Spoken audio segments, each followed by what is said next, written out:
I want to welcome all of you guys to the FCTL Computerside chat. Again, as I mentioned, I'm Missi Patterson, and I'll be working with you guys today. Today, we are covering chapters 9, 14, and 15 of this book. And this is the book that we're focusing on all year, actually. We started it this spring, and then we'll finish it up in the fall. Just so you know, each chapter that we cover this semester, I'm only covering the first half of the chapter. So on chapter 9, for instance, I'm not covering or even attempting to cover all of the tips in the chapter. I'm just covering the first half.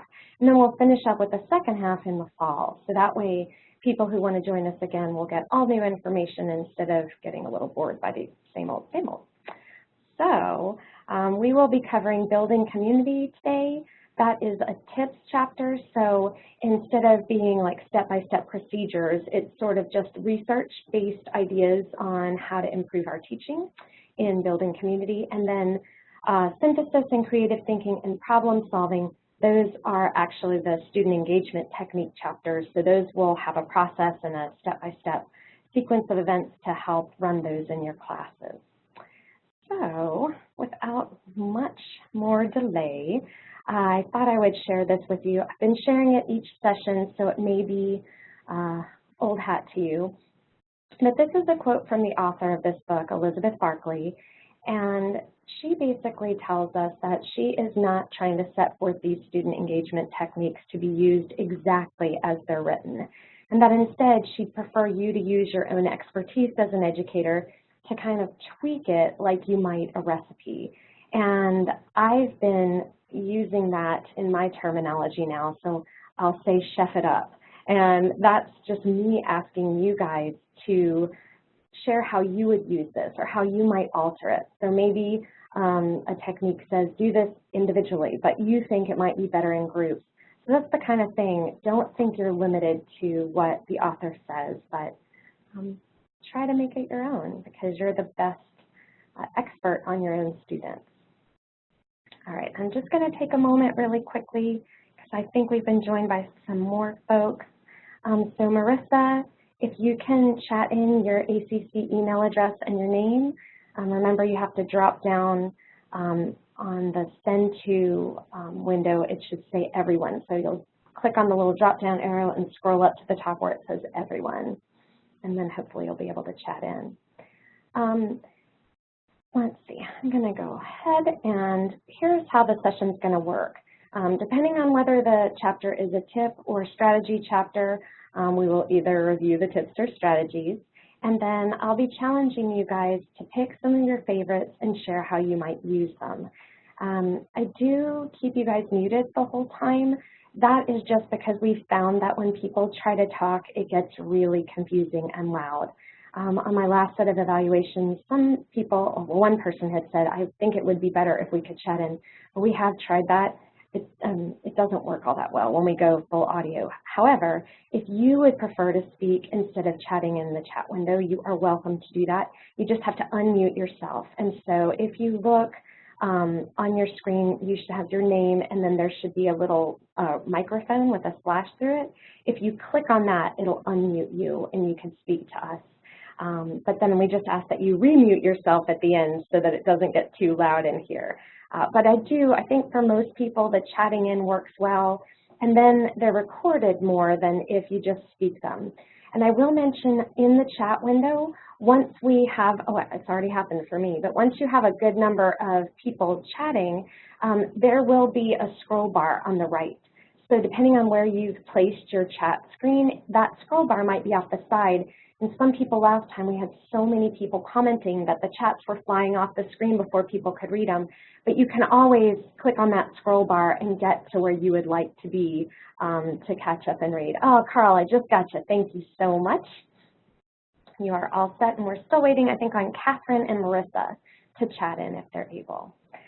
So as a last bit of info before we jump into the content, we are recording this. And so we will have a video of this available at the end of the semester. It won't go up that quickly. It takes a while to edit them. And then also, oh, Marissa, no problem. I'm so glad you're here. That's great. Thank you. So we'll have the recording that'll go up on our webpage. But for everybody, probably tomorrow, I'll be sending out the PowerPoint. So all of you guys will be able to have access to that. All right. Well, we are going to jump in then. So again, the first chapter we're going to cover is a tip and strategy chapter, which is on building community. So we're going to launch into these. Every chapter that's a tip chapter, it shares why the author thinks it's important to consider using these tips. And here, Buckley just shares that humans are social creatures, basically, and that we can make use of that by making our students feel a part of a group, making them feel like they're valued socially, and that can actually be very motivating in a class. And that there's research to support the idea that if students don't feel part of a community, or if they don't feel like their contributions are valued, that they are likely to learn less and engage less as well. So I think it's really important to build community, and I hope you'll find some of these tips helpful.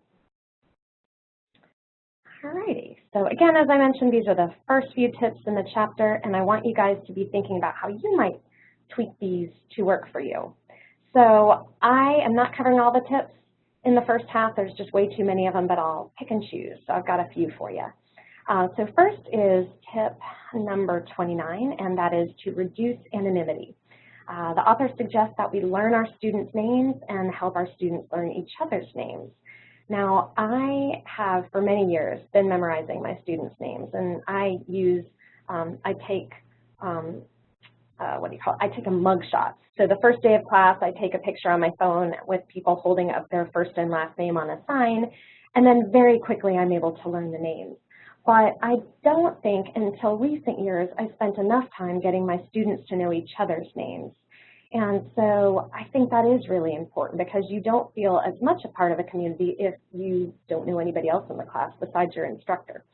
So some tips from the chapter are that you should use a photo roster. We do have those at ACC, and you can get them from online services. I mentioned I make my own. I found very often that students have changed their hair color or something else, and the photo roster isn't really representative of who they are, so I like to take photos on the fly. The book also suggests using name tents, and you can do these in any number of ways, but basically just folding a piece of cardstock will do, and then having students write their name on the front. I'm actually going to bounce over to the sample of name tents because one of our colleagues shared this idea with me a while ago, and I just really love it. So when I send you this, you'll be able to cut and paste out of the PowerPoint.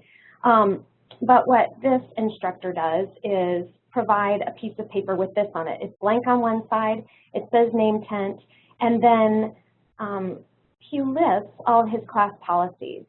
So the nice thing is that when they fold it in half and write their name on the front, everybody else sees their name, but they're constantly confronted with the class rules. And then he has this nice little note of everyone is responsible for the success of this class, which I really like. So I think that's just a nice way to do it. You might have some name tents that you want to share or things you put on your name tents or other techniques. The author also suggests video introductions. So students are pretty tech savvy these days. They can film themselves on their own phone. If they don't have a phone, they can go to the library and use their equipment. But there's many ways to have students just record a quick introduction of themselves, and that really makes it very personalized. And then also student info cards, which I'm sure a lot of you guys have used. I put a sample of mine. I'm going to bounce over to it. So I just have some basics. I always like to know if they're working and how many classes they're taking. But I have just a few fun questions, and I encourage you to pick some that make sense in your field. But I always like to know what they're attempting to earn in the class, and then I ask them a few silly questions. So my favorite blank is blank, and they can fill it in however they want. Or the best class I've ever taken was blank because. And you can ask more or less than this, but I do think it's a great idea to start to get to know your students on an info card. So let me bounce back to the strategy that we were on. All right, so the idea here is reducing anonymity, getting students to learn each other's names and for you to learn their names. So I would love to know if any of you have had some successes in making their class a community in this way. How do you reduce anonymity? How do you learn your students' names? How do you encourage students to learn each other's names? So if you guys want to chat in, just make sure you're set to everyone, and I would love to hear what you think. Oh, and Lynn, I just saw that you're in as well. Welcome, and I've got you in. Thanks.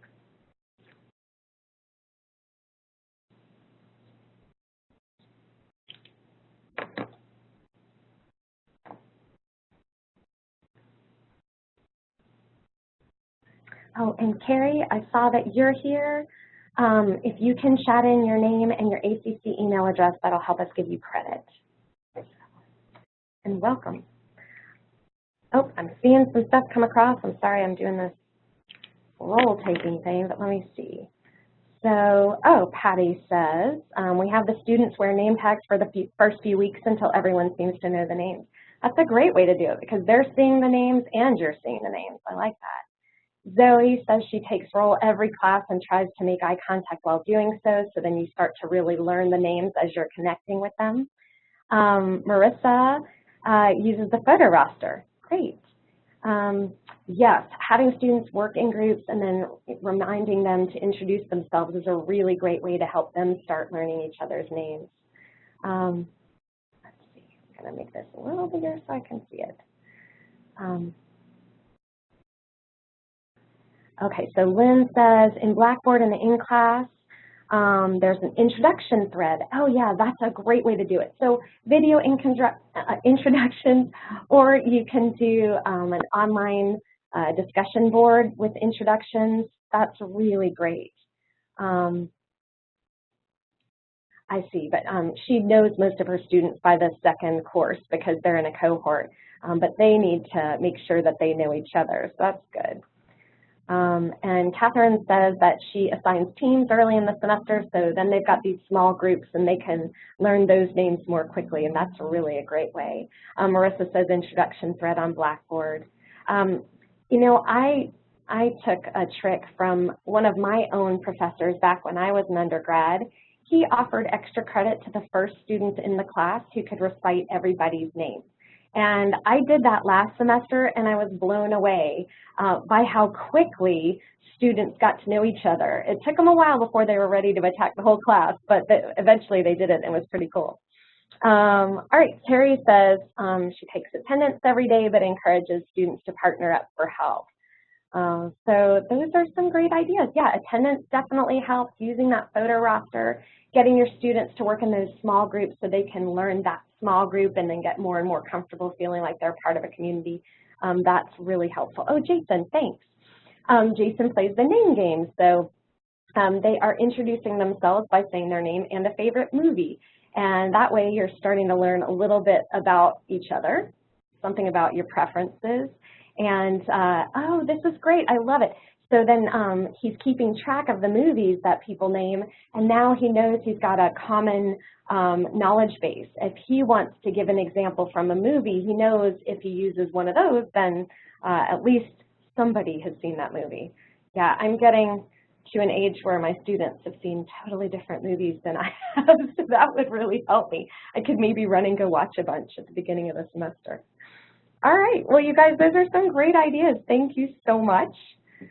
We are going to bounce on over to the next tip, and that is tip number 30.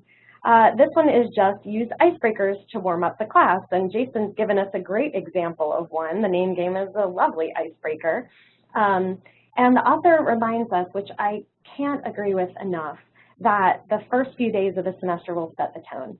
If you spend the entire first day of class talking to students, they will assume you are going to talk to them the whole semester and that they don't have to participate. If you read them the syllabus on the first day, they are going to assume that they are not responsible for reading, that they are going to get it all from you. So consider those first days as a great chance to do some icebreakers and really set up some community.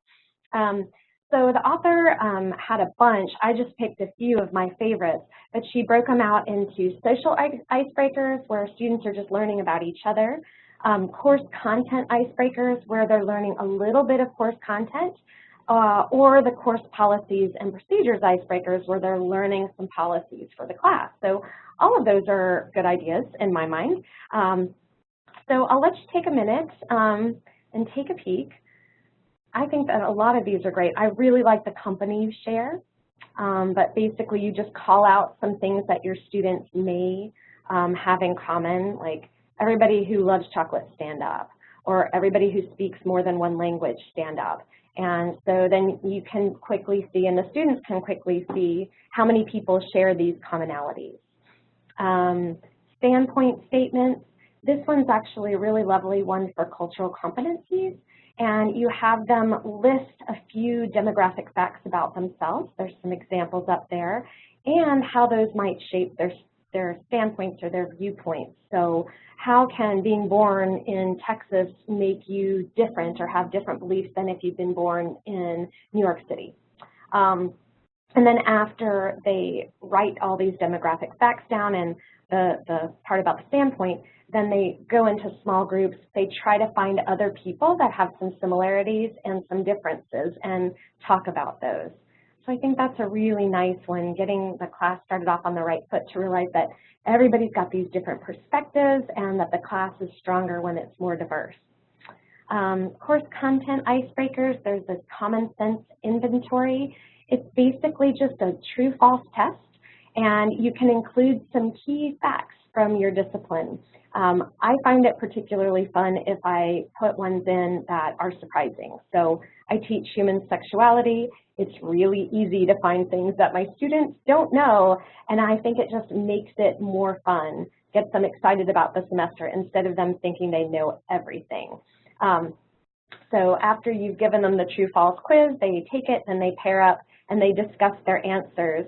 And then the author says you can either put all the answers up on a PowerPoint, or you can say, hey, we're going to explore these for the rest of the semester. But at the very least, you've put them in pairs and they've started to talk about course content. So that's kind of nice. And then for course policies, on that name tent that I showed you, I said, oh, you could put your course policies there or some class rules. This is an icebreaker to help students create their own list of class rules. So the idea is you just give them a sheet of paper or have them label their own with helpful or not helpful, and ask them to write a few things in each column. So what are some things that will be helpful in this class, and what are some things that students could do or that I could do that wouldn't be helpful? And then you kind of get them each to report out some of their favorites, and you can develop a set of class rules from that. So those are a few ideas of icebreakers, but I imagine that you guys have other ones. So I would love to hear what are some icebreakers that you enjoy using in your classes. So chat them in and we can see what you've got.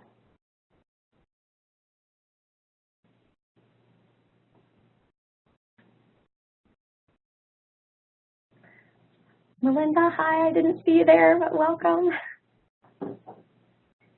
And if I could get you to chat in your ACC email address and your name, Melinda, that'll help us out a lot.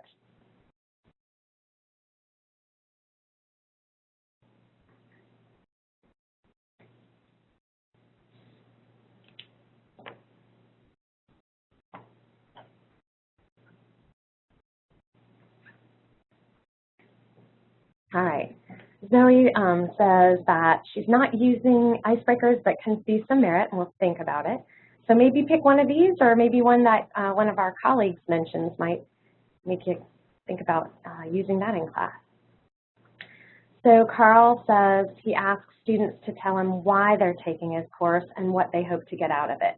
I think that's a great thing, because then you have a sense of exactly what things you should cover or what things might motivate your students. So that's a really lovely way to start. Lynn uses purple ball, which is a way to understand the juggling that is interpreting, right? Because she teaches in American Sign Language interpreting. And so she says she could have them say their name when they toss it and when they toss it to someone else.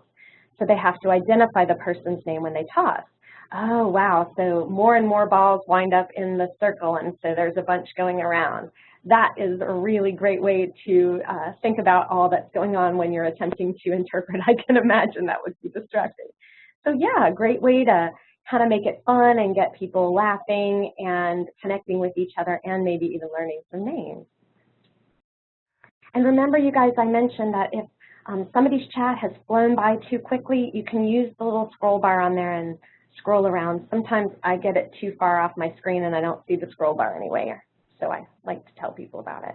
All right, so Terry does a syllabus scavenger hunt where students have to explore the syllabus, but they have to find the answers with other people. Awesome. So yeah, students can work in groups to try to find things on the syllabus, and then you're killing two birds with one stone. You're getting an icebreaker and you're ensuring that students can find information on the syllabus. I think that's awesome.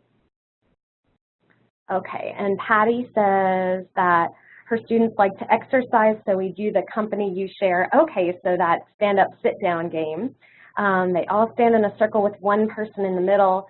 Oh, okay, the one in the middle says, all my friends have a pet, and then everyone who owns a pet has to move to a new place in the circle. So they're fighting for spots in the circle. Interesting.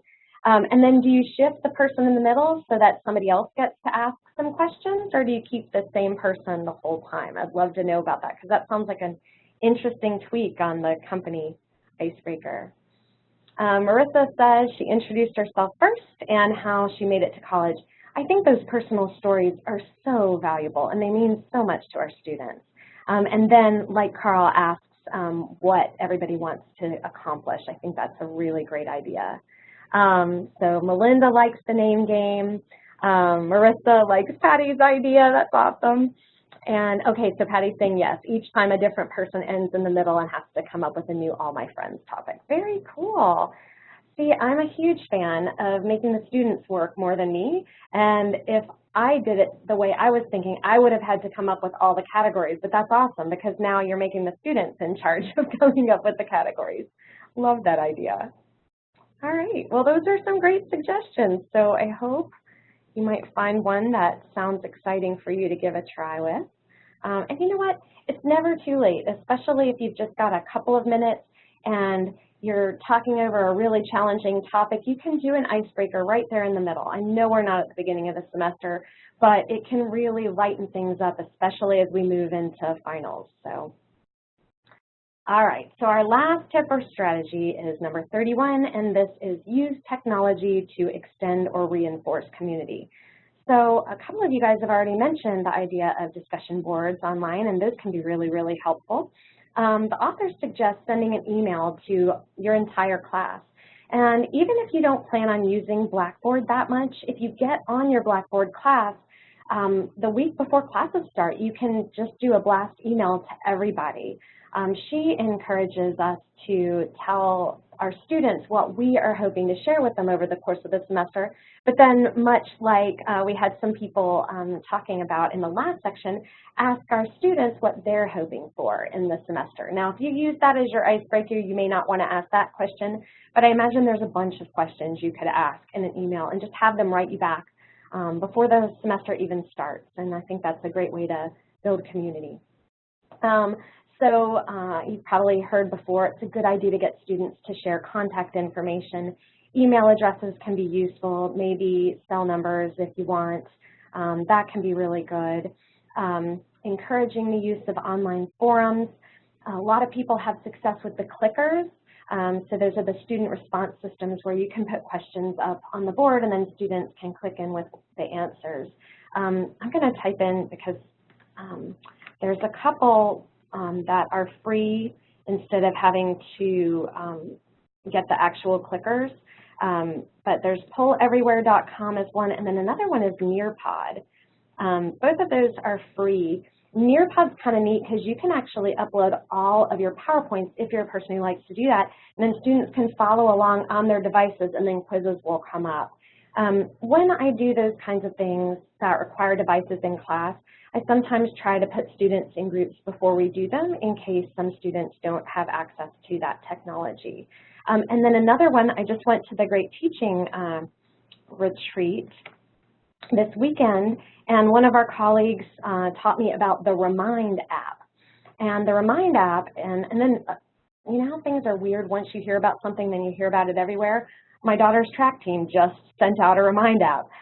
But essentially with the Remind app, you can send out text messages that will go to your students' cell phones, but they don't have your cell number and you don't have theirs.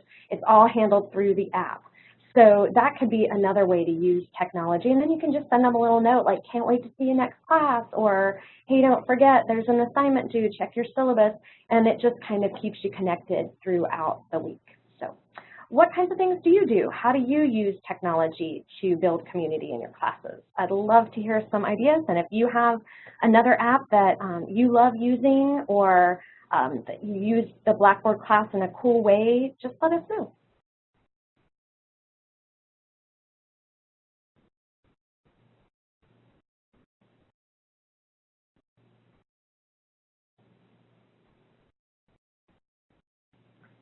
So Catherine says she has a student with no smartphone. Do you make allowances? Yeah, like I said, for me, I try not to use smartphones when I'm doing stuff individually. I'll put them in teams, and then we'll do some quiz questions. And then I tend to go low tech, or else use the clickers that ACC has, because that way I know everybody can have one. I keep them with me. I give them out each class. So that's the way I handle it. And Terry says, oh, so she makes use of the email before the semester and lets them know what the class is about. Oh, that's so nice. So, and then she uses it throughout the semester to keep them up to date and share praise when they're doing a great job, and share reminders when they need a little kick. So those are great ideas, Terry.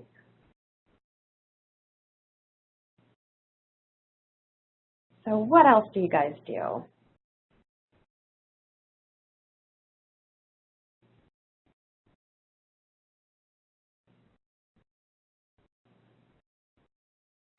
So Patty says our students do a group research project where they communicate through a wiki page.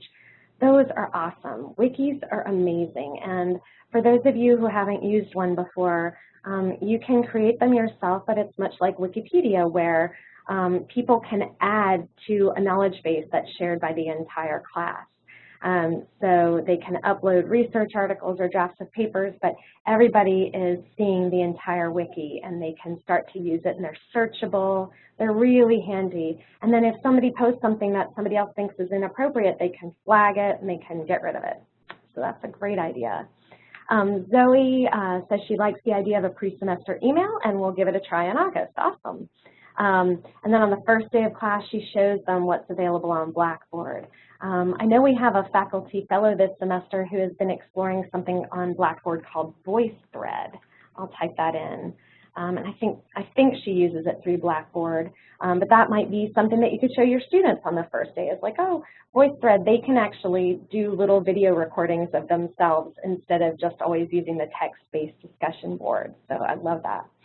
And Melinda says that she also sends out a pre-semester memo. So maybe those are some really good ideas. And if you guys wouldn't mind, what kinds of things do you put in your pre-semester email? If you wouldn't mind, if you have the finger capacity to type that in, I would love to see what kinds of things you guys share in those. All right. So I'm going to go ahead and move on, but please feel free to continue typing in, because this next thing is just sort of a moment of reflection. So this one you do not have to type it in. Oh, cool. Patty says they encourage students to start LinkedIn pages. And that's a really great idea. And what a gift, because now you're getting them involved not only in the classroom community, but also in the broader community of your field, so people can start to learn how to use that tool for when they're going to apply for jobs. That's brilliant.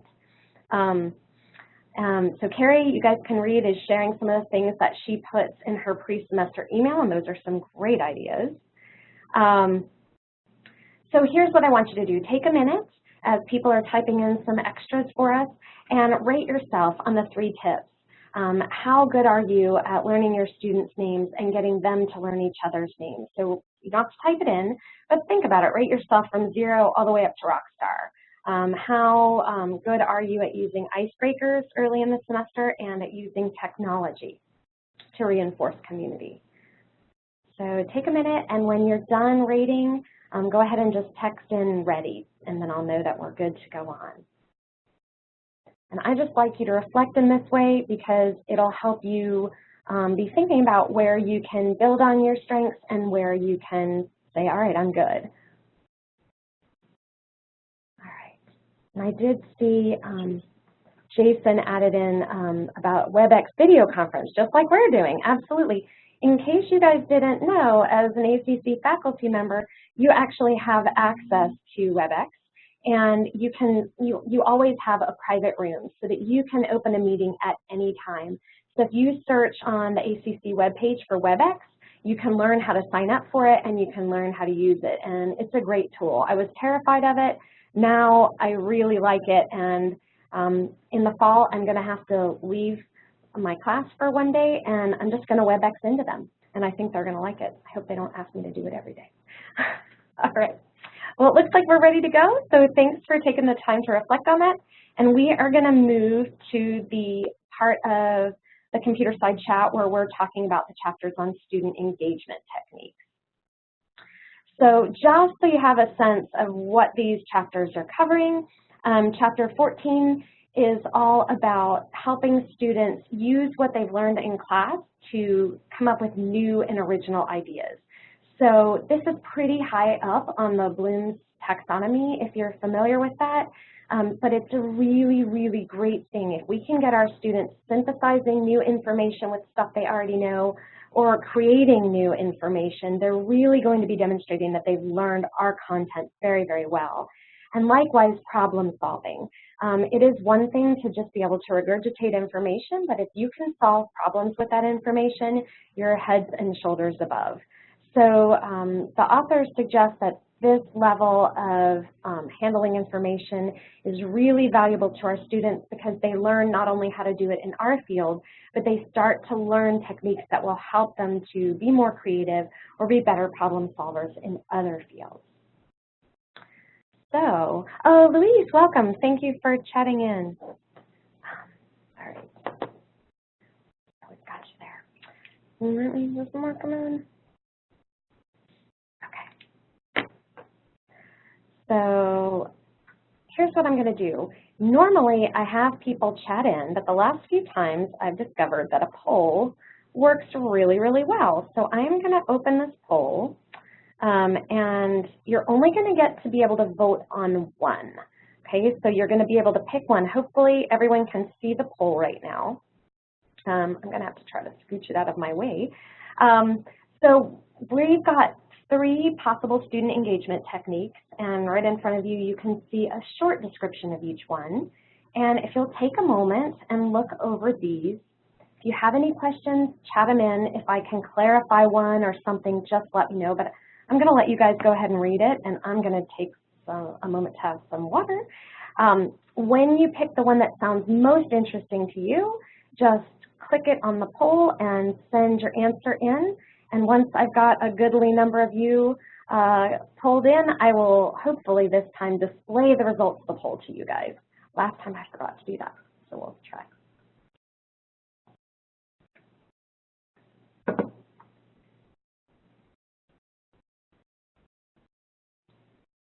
So what we'll be doing is there's 3 sets in this chapter and 2 in the other chapter. We'll probably pick our favorite 3 to 4 depending on how much time, but I'll use your votes to decide which ones we'll cover.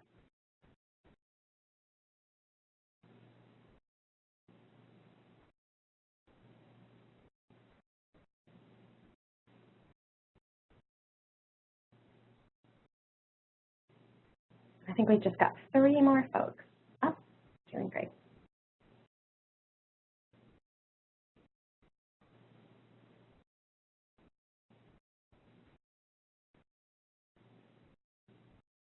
So this is anonymous, so I can't tell who hasn't pulled in, but if you're interested in voting, go ahead and do that in the next few seconds.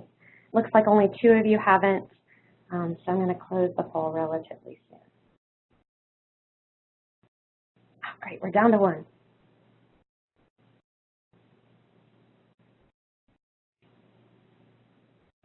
All right, perfect.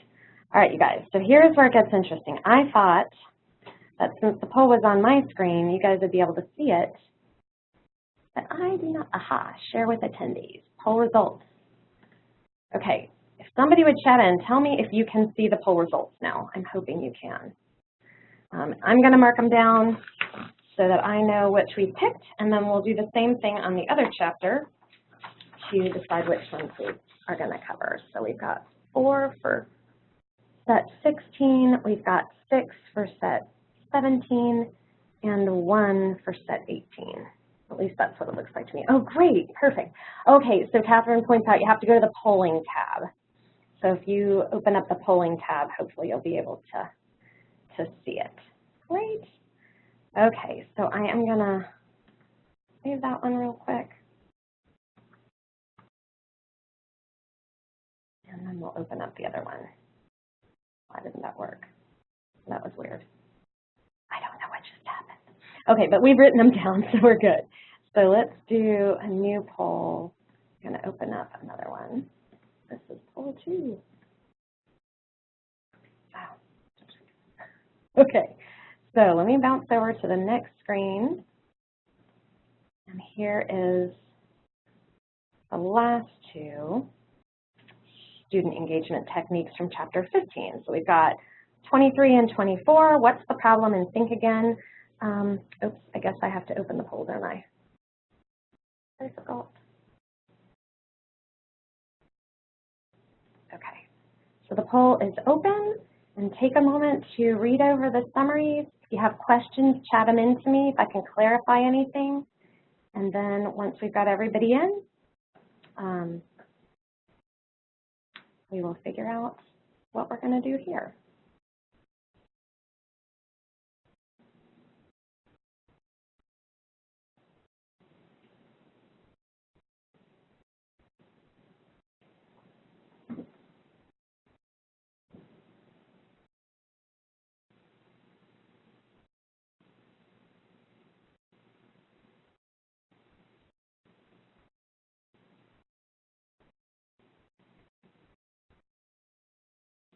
So you guys can't see the polls while they're going?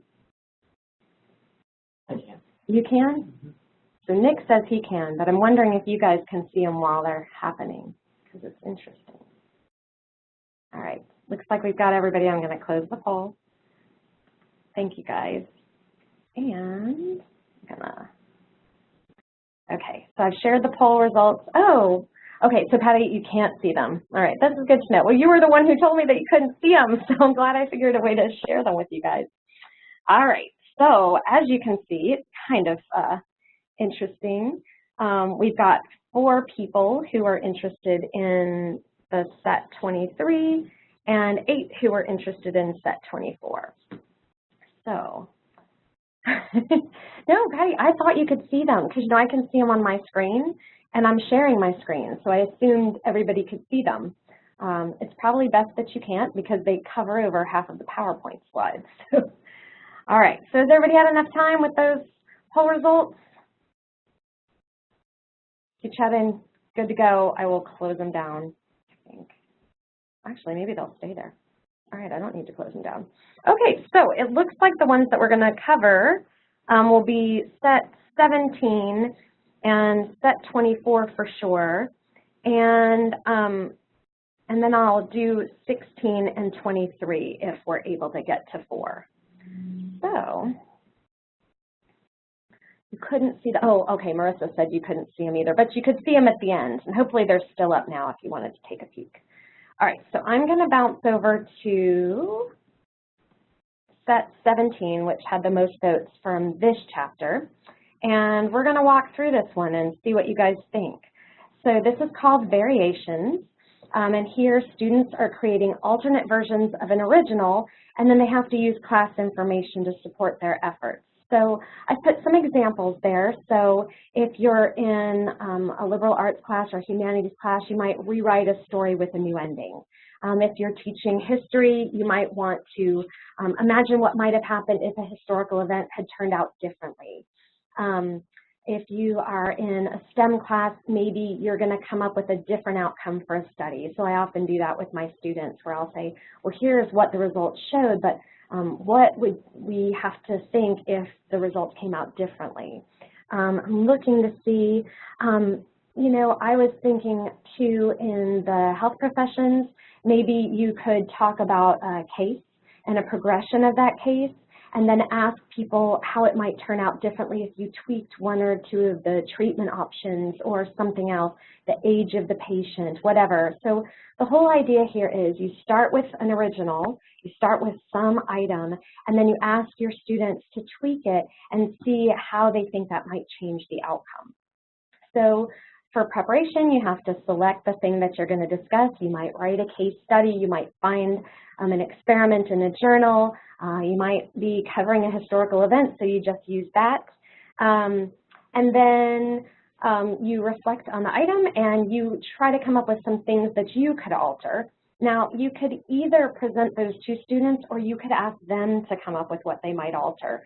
But the author suggests that if you go through the process that students will have to go through, it's a real benefit because you'll know some of the roadblocks that they might encounter and it'll help you write a better set of instructions than if she just had a blanket one for all different situations. So you want to just do a little legwork ahead of time to make sure you can write good instructions and have a sample for your students. So then you just explain the activity to the students. You can share your example if you'd like. And then you can give an original item to students. You can ask them to find their own in a journal. And then they create and submit their projects. So in the book, this was presented as an individual assignment that would be taken home and worked on by individuals. But I actually have done it, and I like doing it with small groups. So I will present a couple of studies in class. I'll give them a little write-up about the study, and then I'll ask them to tweak one of the variables and hypothesize about how that study could have come out differently. And that way, it takes a little bit of class time this way, but students are working in groups, and I think it's really valuable that way. So what I'd love to do is get you to gut check in. Some of you are already doing it. You're way ahead of me. Thanks, Catherine. So 1 means you don't think that this method would really work for you and your students. 5 is, oh, absolutely, you would totally love it. And it can sometimes depend on the field you're in or what your goals are in your class. So Catherine's saying maybe could use with a case study. Some more ratings here. I'm going to look to see what fields you guys are in and see if I can help be creative. Okay. So medical lab technology. You know, I don't know exactly what you teach, but I imagine that if you're teaching them how to set up lab scenarios, you could say, all right, imagine you need to figure this out, but you only have this equipment. And maybe they would come up with creative ideas for how they might still be able to figure out what they need to with different equipment. Catherine, working in nutrition, is saying maybe we could show a diet intake, change a food or two, and see what effect it has on the nutrient composition. Yeah, so, you know, like a lot of times they'll say, you know, skinny up this recipe from Macaroni Grill or something, so you could try to have them do that. Patty is saying she does it a lot with tutoring to help students learn to follow the evidence to the correct answer, not just memorize an answer. Yeah, so the idea is that instead of just guessing, you're really going to be looking at class evidence to help with the situation. So I'm going to look back up and see if anybody else has some votes. And for those of you who are voting it highly, Patty's already done this, but go ahead and chat in how you would use it. And tell us how you'd use it in your field, because sometimes that can really stimulate some discussion. So Terry had rated it pretty low. In math, no, I can hear you. That might be a challenging one. But what if you, I'm just thinking, if you are working on graphing with students or something, and so you give them one formula to graph or one, you know, set of points to graph, and you could ask maybe, how would this be different if we tweaked the stuff on the y-axis? How's that going to change the whole shebang or something like that? It helps you ask students some what-if questions. So I don't know, it won't work for everybody for sure. Anybody else have any suggestions of how they might use this in their classes? Let's see. Carl, I don't know if I saw you text in, but I have seen people do this in English classes where they take a short story and then say, what if the main character was female instead of male? Oh, here you go, Carl says. Take two authors and write a scene in, a scene from one in the style of the other. Oh, I love that. So yeah, that's very much in this vein. I really like that tweak on it. So now, not only are they hypothesizing about some what ifs, they're actually exploring the styles of two different authors.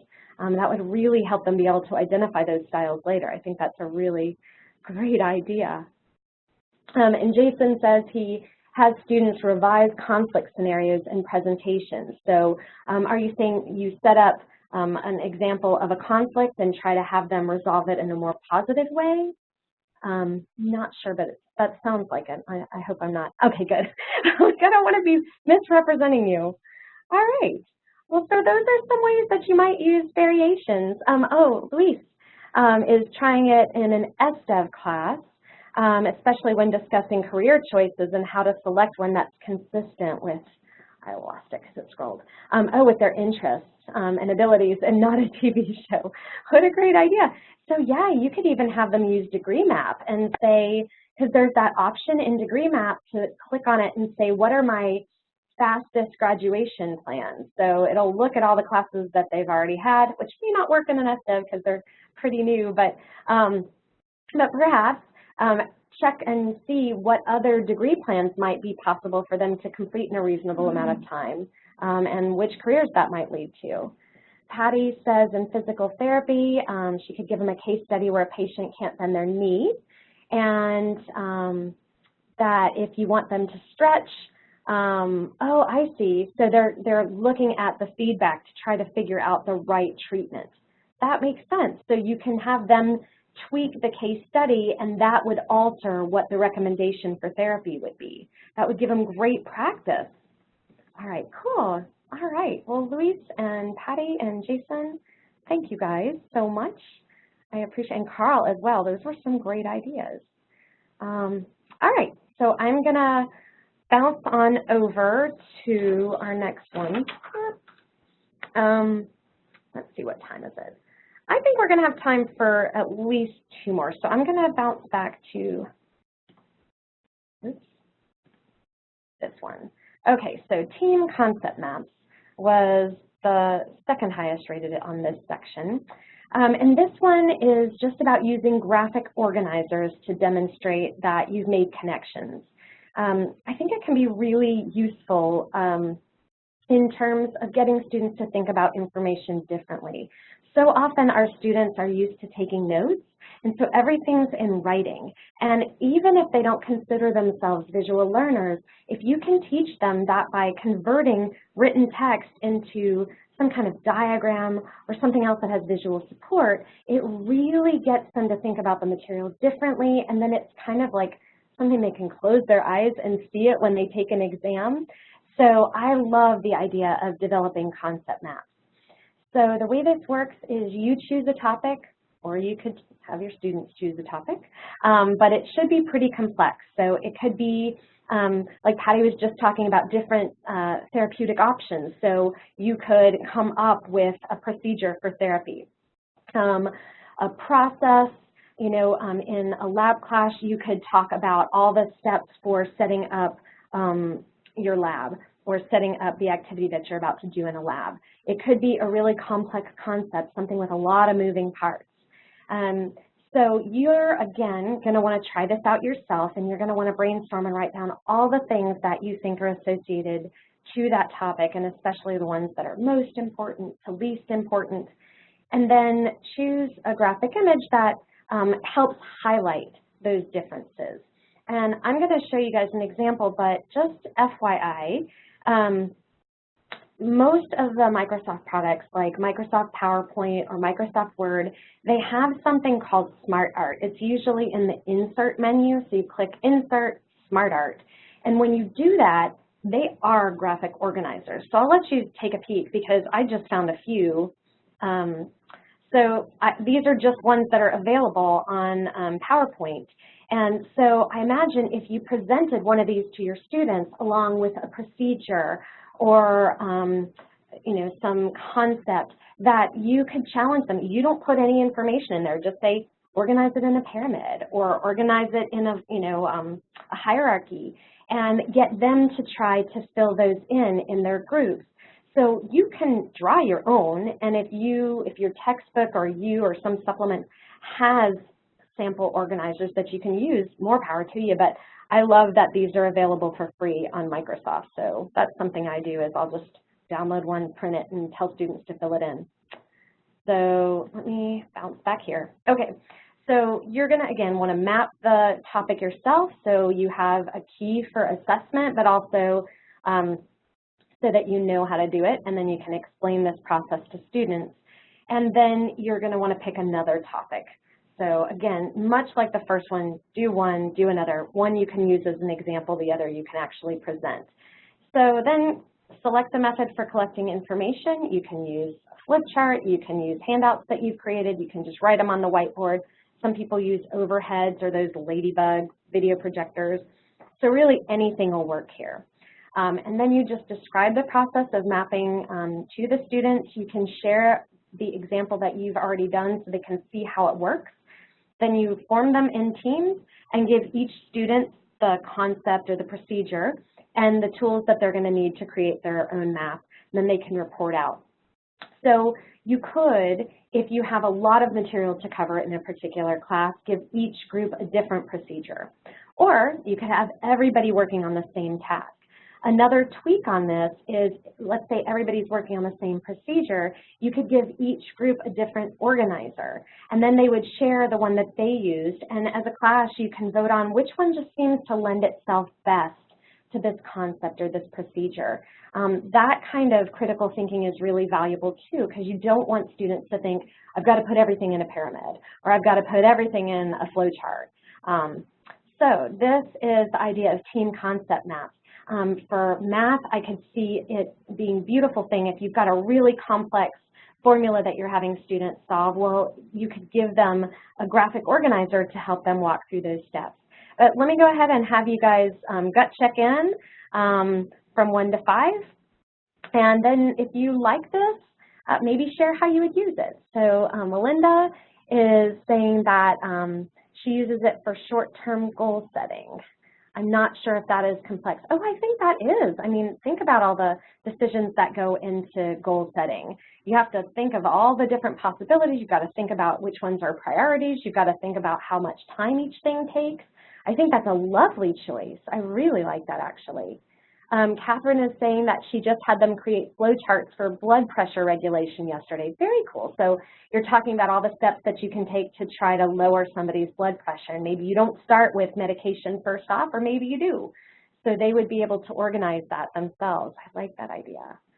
So we're getting some 3s and some 5s. Maybe people are liking this one just a skidge better. So if you're rating it 4 or 5, share in how you might want to use this in class, or how you already have. So Carrie is saying that she would use it to relate a set of symptoms or lab results to identify the disease or a root cause.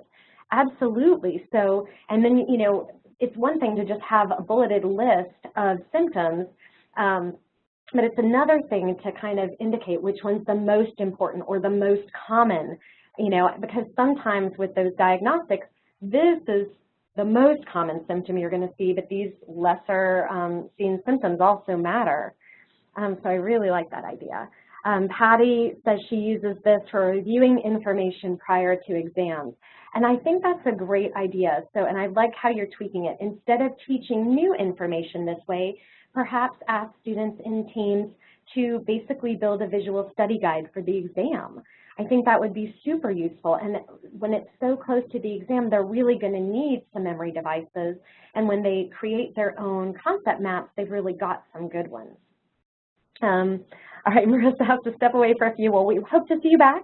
So Terry says she can see a lot of uses for this, mapping out solving equations, steps for graphing, systems of equations. Yes, absolutely.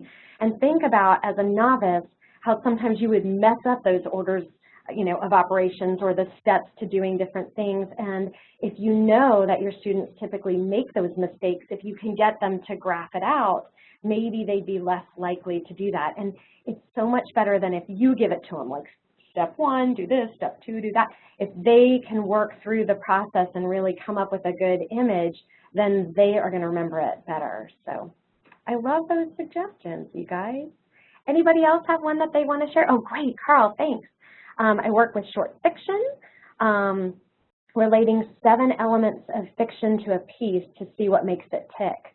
Oh, great. So you could come up with some kind of diagram that has 7 spaces and then maybe, you know, highlight which ones are most important in this example. That would be a really cool way to do it. I like that.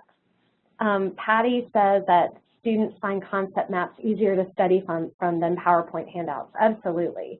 And especially because if you make the information meaningful to yourself, that's always better to study from. And a lot of students won't do it unless we give them a little bit of hand-holding. They're going to be really tempted to use those PowerPoints or just their lecture notes. And I always tell students, hey, leave space in your lecture notes to draw some of these diagrams when you go back in and study, because it's a heck of a lot easier to study from something that you've created than a bunch of words. So Melinda likes it for students to develop SMART goal planning. SMART must stand for something. Is that true? I don't know what it stands for. I could learn something. But yeah, so if SMART is an acronym, maybe you can find an image that really fits in well with that. So I think these are some great ideas. Love these.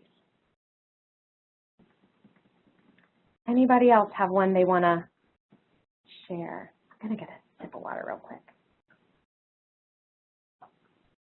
Hey, look. Andy Faculty Center for Teaching and Learning Cup. Come to an in-person event, and you too can have one. Sorry, that was terrible. Okay. All right. Oh, Melinda, you're giving me SMART. Thank you. Specific, measurable. I like it. I do. Wow, you're a fast typer. I don't think I could have done that. So very cool. So you could have them walk through this process and maybe even develop a visual checklist for SMART so that they make sure and they ensure each one. Or maybe you could give some sample goals and have them assess whether they're SMART or not. So, you know, if you have each one would be a circle, which circles are big? Are they all big? You know, are they handling all of those different goals, or are they just handling a couple of them? So I think that's a really, I like that mnemonic device actually. Alrighty. So I'm going to bounce on, but if you want to chat in, please, please, please feel free to do so, and I will catch them and come back to them. All right, so what we're going to do next is we're going to do set 24. That was one that a whole bunch of you guys picked. I'm going to compare it to juggling. I love that idea, yeah, because you want to get all of those in your goals. You don't want to drop one of those balls. Okay, so this is set 24. This is from the problem solving chapter. And this one, it's actually one of my favorites. I use it in human sexuality all the time because there are so many misconceptions in my field. So the instructor, you just share a surprising misconception, and then you give them a poll. And then once you see how many students knew the right answer, how many students were fooled by the misconception, then you get them to use class information that you've provided or that's available in the textbook to try to come up with some support for the right answer. And so this is great because really when students believe those misconceptions coming into class, you know how hard it is to teach them the right answer. You have to get them to understand why that is a wrong answer. So they almost have to unlearn before they can learn. And so if any of you are in fields where there's some of that going on, you've got to get them to unlearn something, this could be a really valuable technique. So first, you just come up with a misconception and then how you might want to present it. Again, it could be on a PowerPoint, it could be on a handout, you could write it on the whiteboard, however you want to present that misconception. And then you give students the statement and ask them to agree or disagree. Now that can be done, you know, people who agree, raise your hand, and people who disagree, raise your hand. You could have them hold up a sheet of paper that says true or false. There's a bunch of different ways to do this. You could have them click in if you use clickers. Your goal, though, is to pick something that you assume most students are going to get wrong. And then you tell them what the answer actually is and share that now they're going to be challenged to come up for support, evidence supporting the right answer. And then if you've got, now here's the deal, this gets a little confusing, but it's not too bad. If the whole class gets it wrong, you can just pair everybody up and have them go at it, and everybody's working together to try to come up with some good evidence. If, however, if you've got a mix, so maybe half of your class agreed, half of your class disagreed, the author suggests pairing differing opinions together, because then that way the person who already had it right can share why they thought it was that way, but the person who got it wrong can be really kind of sensitive to the misinformation that's out there and can be looking for correct information. So that's the idea here. And then once you get the pairs to develop their support for the correct answer, you have them report out. What do you think is a particularly strong bit of evidence that suggests the right answer? And then you can talk about it. Now, again, on this one, I'm going to say you could give everybody the same question, or you could ask a few questions, and then you can put people in groups. So this group's going to be working on question 1, and this group's going to be working on question 2, and that way you might be able to get through more misconceptions a little more quickly. So if you have questions on this one, let me know. Otherwise, chat in your gut check. 1, you hate it. 5, you kind of like it a lot. And then if you are a fan, maybe give us some ideas of how you might use this in class. And Louise chatted in that it would be useful to teaching students the basic for learning critical thinking skills. You'll have to let me know, Louise, whether you meant this one or the previous one, because I don't know which one you were focusing on. All right, so we're getting some pretty high ratings on this one. Oh, I forgot to tell you guys that it doesn't hurt my feelings if you put 1, because I didn't come up with these. Oh, the previous one. Okay, yeah, so let me think on that. So, critical. Oh, yeah, so for the concept maps, absolutely, to really be able to look at the big picture and assess, well, I think that's a great idea. Okay, so we've got a lot of 4s and 5s.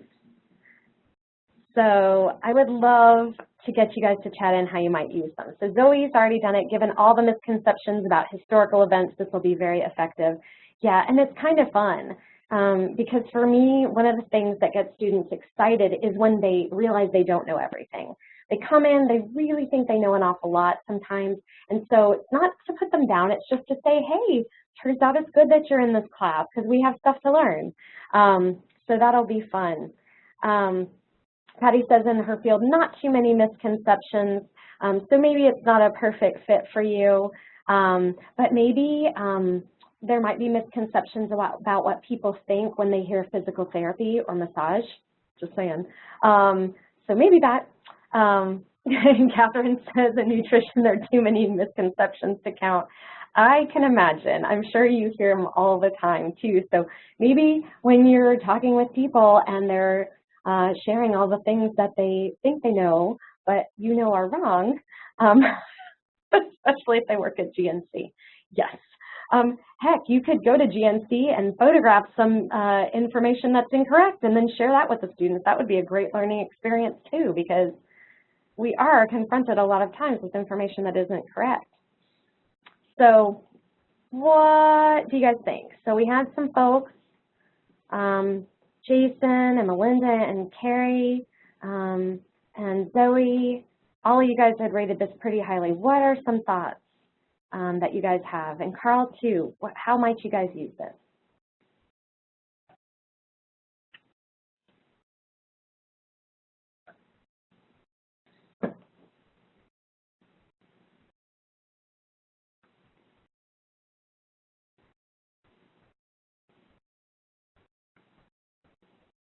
one of my misconceptions that I always share with students in human sexuality, and I'm promising it's going to be tame, but I ask them if they think that graham crackers and Kellogg's Corn Flakes were initially developed for any sexual purposes, and they were.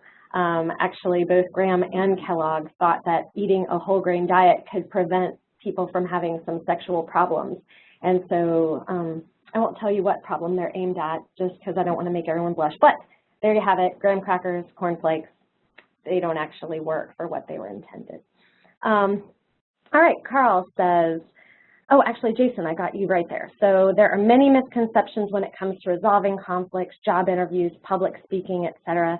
So you could pick one of those out and share it with them and see if you could get them to support it.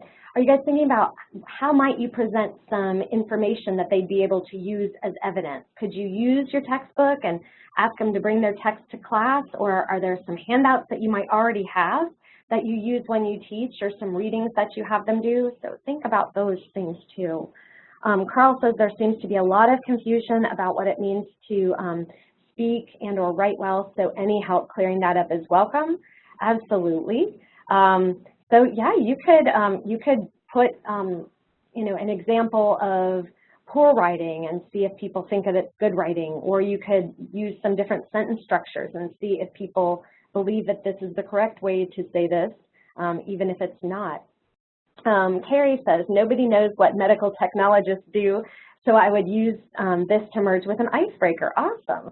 So you could get them to answer these questions and then break the ice about their lack of knowledge in the field and connect with each other to learn a little bit and build some community. I love that idea. I think there's a lot of strength in joining up several different ideas together. I think that really makes for great activities. Zoe would provide a misconception about an event recently discovered in class and see if students can see why it is wrong. Very cool. Yeah, so it's something that you just discussed, and now they're going to hopefully have some good evidence for explaining away the misconception. So Luis says it goes a long way to generate discussion, both pro and con, on an issue such as, is college really necessary to make a good living? I love that one. So yeah, absolutely. They may have some beliefs, or you know, that it only matters for certain careers or different things. So I think that would be a really great one to ask about. Melinda says, my students sometimes express that they are not capable of analytical thinking. To that, I always pose the question, do you think animals are capable of abstract or conceptual thinking? Cool. And then if you have some evidence one way or another, you can share that with them once they've made that assertion. So I like that. Zoe, you know what they're about then. That's so funny. Yeah, Luis, I like it too. So these are some great ideas. All right, so anybody else have a misconception that you know students have in your field? Would you share one? That could be fun.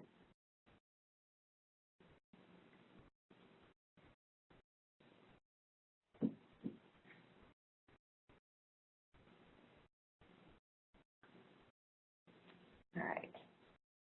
You know, I was just thinking, because you guys were talking about combining this with an icebreaker, I was just thinking about combining this with a syllabus scavenger hunt.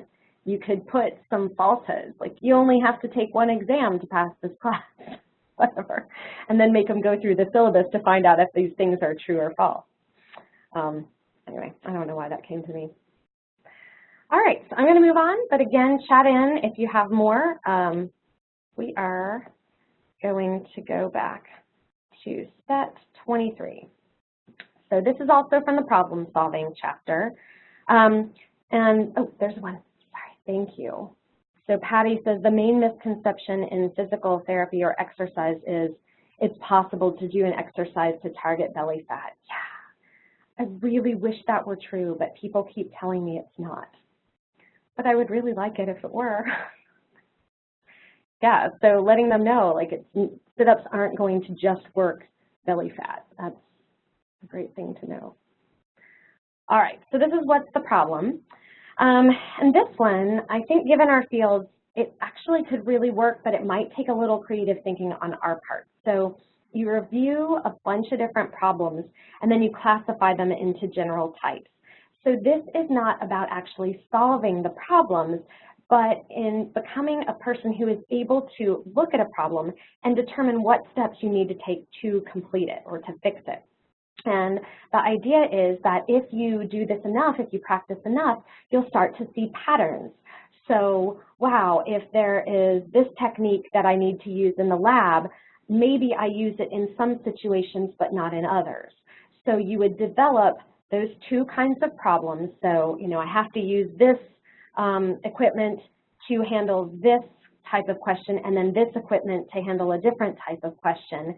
And you're going to know ahead of time these two different classes or three different classes, but your students won't. And then you present them, or you create examples of each type, and you kind of mix them up. And you can either just ask them to classify, okay, these all seem to hang together and these all seem to hang together, or will you ask them to not only figure out which ones hang together, but maybe a name for that type of problem to actually classify it, or to list out a technique that you might use to solve that problem. And then you just make a handout with the problem examples and your instructions, and you go to town. So the suggestion here is to have students work in pairs, because this can be a kind of challenging activity. You explain them the directions and give them time to work.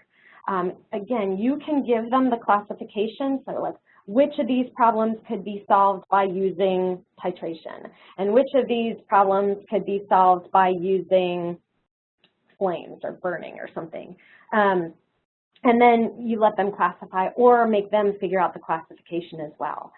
So again, the goal isn't about solving the problems, but becoming very, very good at quickly identifying what tools do I need to solve these problems. So I don't think we had librarians in here today, but Melinda, aren't you library related? I think. Anyway, I was thinking about this with like library stuff. You could ask a bunch of different questions or research problems, and then try to figure out if students can identify what kind of resources would help them find the answers to those questions. That might be one idea for how to do this. Well, I'll let you guys come up with some thoughts. So gut check in. 1, you think you hate it. 5, you think you love it. And then we can try to come up with ways that this might work in our field. What do you guys think? Zoe, not a huge fan. That's okay. Let's see. History. So I'm looking at the folks who are giving it pretty low ratings, and I'm going to try to come up with some ideas. But you guys maybe challenge yourself that way too. Oh, you guys don't have the disciplines, but Zoe is in history. So if anybody could think of how this might work in history, that one is a challenging one. I'm going to give you that, Zoe. Jason is in communication studies. So as he mentioned, conflict and other kinds of communication and giving speeches. Well, you know, for that one, Jason, I'm thinking maybe you could say, all right, if you have to write a persuasive speech, or if you have to write an argumentative speech or something like that, maybe you could give them different speech types and give them topics and see if they could classify them into what type of speech that might be. That might be good practice for when you ask them later to give a certain kind of speech, maybe they would be better at doing it. Or even like, oh, and Melinda's coming up with one, you are correct that students could discern what is plagiarism and what is not. Ooh, I like that one too. That would be good for all of us, right?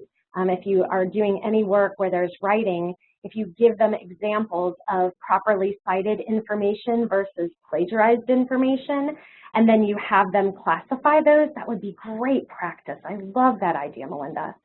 I am totally going to steal that. So Terry says, I think I could give equations and students could identify what types of graphs they would produce. I love that idea. Yeah, I don't remember all of my algebra and graphing, but I was like, it could be a parabola. It could be one of these guys. I don't remember what those are called. Asymptotic something. It's all coming back. But yeah, so you could give them the formulas and see if, without having to actually go through the graphing process, if they're able to spot similarities and differences and figure out what type of graph they're likely to give. Patty says, I could see doing this in physical therapy. Our students need to analyze the patient's functional deficits and figure out if it's, ooh, I love it, a balance problem or a strength problem or an endurance problem. What a great idea. So you could give some sample problems and say, hey, where does this go? And have them categorize it. I really like that. What a cool idea. You guys, I always love these sessions because it makes me really impressed with my colleagues, but also it makes me want to take all of your classes. Like, I want to learn that stuff. So Carl says, choose the work, ask for 3 different interpretations of it using critical commentary from the library or other online resources. So you're going to be asking them to categorize those interpretations as this kind of interpretation or this one or that one, and then classify, because that sounds cool. I like that. All right. So we have actually gotten through a whole lot. Ooh, let's see. Catherine likes it for plagiarism. And Patty says, just Google graham crackers and cornflakes. Guess they didn't get the results they wanted. No, it would seem not. It didn't work. So Zoe says something like that might work in history, which, like the what Carl mentioned, the different interpretations. Okay, yeah, so what Carl said, cool. All right, awesome. So now you have a way to maybe bump up your rating a little bit. Who knows? Okay. Does anybody else have something that they think might be beneficial in this? What's the problem? You know, Catherine, I'm thinking, you know, in nutrition, if you guys go through disorders or problems due to poor nutrition, you might be able to categorize things in that way, you know, so which of these things look more like iron deficiencies, or which of these things look more like what happens when you don't get enough protein? I don't know. I'm looking at what other areas we've got. I think a lot of them. So this one might be a good choice for some of you guys. All right, so anybody have a last one they want to throw in there?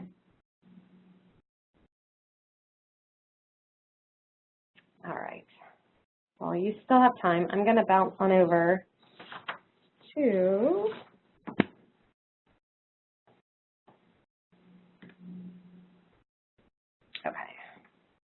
So I used to show these at the end and then ask people to share how they would use one, but I've actually enjoyed doing it on the spot. I think that works a lot better. But I did want to show you a list of all of these, so you might be able to write them down or think about the ones that you had the strongest affinity for. So we covered team concept maps and variations. We skipped the letters one. Do the voting, and then we covered what's the problem and think again. So anyway, there's the list of everything we've covered today, and I hope that you will give one of these a try in one of your upcoming classes, or try one of the icebreakers that we talked about, because I think it's really fun to bring new ideas into classes, and the more things you have in your back pocket, the more creative you can be on the fly. But it can be really enjoyable. So I'm going to get ready to close things out, but I want to share a few more things with you guys before we go. I do want to let you guys all know, in case you haven't been to one of these chats, but I got 10 copies, well actually I should say 5. I have 5 copies for this semester of this book, and they're all signed by the author. She was kind enough to do that for us. So at the end of the semester, after we've had all of the Computerside chats, sometime in May, we're going to do a raffle. And each time you participated in the Computerside chat and you sent us your ACC email address and your name, which I think I've got most of theirs. Okay, Carrie, if you could do that publicly, I would appreciate it, because I'm not able to record the private conversations. So Carrie, I'm going to mark you though as having chatted in. I'm not sure. Perfect, thanks, Carrie. Carl, I don't remember if I got yours. And Melinda and Catherine, I also have that I maybe don't have yours, so maybe chat those in. Anyway, you'll get an hour and a half of professional development credit, and then the more of these you attend, the better your chances at winning a copy of the book, and we'll do that in May. And then I just want to, thanks Catherine and Melinda, I appreciate it. I do hope that this is time well spent for you guys. I know I learn a lot from you, and I hope you're learning a lot from each other. I've been finding that if one faculty member in a department, oh, thanks, Carl. If one faculty member in a department will share that this was valuable to them, we wind up getting a lot more people from that department, and it's a huge benefit. It's a great way to spread the word. So I've put the URL for Computerside chats. You could share that with your colleagues if you're so inclined. And I do want to let you know that I always learn things from the evaluations. Like I never would have known that some people didn't realize that they could scroll through the chats if I hadn't seen that on an evaluation. So I'll send out an anonymous eval through Class Climate. It'll be showing up sometime in the next few days. But if you have some comments like Patty did, she just emailed me and said, hey, Missi, it might be nice if you actually showed the poll results to faculty. And so then I learned how to do that. So you can email me at FCTL or you can wait for the eval, but please do fill it out when you get it. That would be a huge help. I saw, yeah. Jason just reminded me of his brilliant idea. If you would be so inclined to use your smartphone to film yourself saying a few words about how Computerside Chats works for you. If you email me those videos, I would love it because we would really love to have some more kind of like video commentary to share with faculty about why they might want to consider attending one of these. That would be great. And if you're a person who enjoys videoing yourself, that would be awesome. So I would love it if you'd consider giving a little testimony about why you enjoyed this. Thanks for the reminder, Jason. And one last thing I've got down here, I know it's an extremely long URL, but don't worry, like I said, I'm going to be sending you the PowerPoint, so you just be able to click on it. We've actually got a few of our Project ACC faculty fellows here today, but we are going to be running a summer institute on active and engaged teaching this summer. And since you guys were here, my thought is you probably like these kinds of techniques, and we're going to be doing a week-long institute. And everybody who participates gets $200 for participating, and then there's more funds available if you choose to pilot some new techniques in your class in the fall. It is by application only, and I think the applications are open through April 24th. So if that sounds like something you'd be interested in, I would love to get you to apply for the Institute. The more the merrier there. We're going to have a lot to share, and the fellows are really excited about the information that they've got. So Melinda, are you saying no, you're not sending a video? I didn't know which one. No, I'm nodding. It's okay. I don't like that my face is on the Computerside chats. I tried to convince everybody that we could do it without videoing me, but they didn't go for it. Melinda, it's okay. We don't all have to be on screen. But if you want to share like a written testimony, I would take that too. Or no testimony, just fill in the evaluation. Anything, I'm happy with it. And I'm grateful to you guys for coming today. And I enjoyed it. I hope you enjoyed it. And if you try one of these things out in your class, let me know how it goes. I always love hearing that kind of thing. So I think we're up for time. So please have a wonderful day. Please join us in a future Computerside chat. We've got one more this semester on the last 3 chapters that we're going to be covering, and I look forward to seeing you in the future. So I will hang out here for a few until I see that most of you have left the meeting room. And if you have any questions for me or you want anything, let me know. All right. Thank you, Terry. I appreciate it. Patty, I'm glad. They boost my energy too. I always love hearing from you guys. All right, Carrie, thanks. Melinda, whatever you sent came across as a rectangle. I don't know, is it an emoji? I can't see it. Marissa, Oh, good. I'm so glad. I hope you'll enjoy exploring them, Marissa. That's a lot of fun. Louise, thanks for coming. I'm really grateful you did. Well, you guys have a wonderful day, and I will hope to see you at another Computerside chat soon.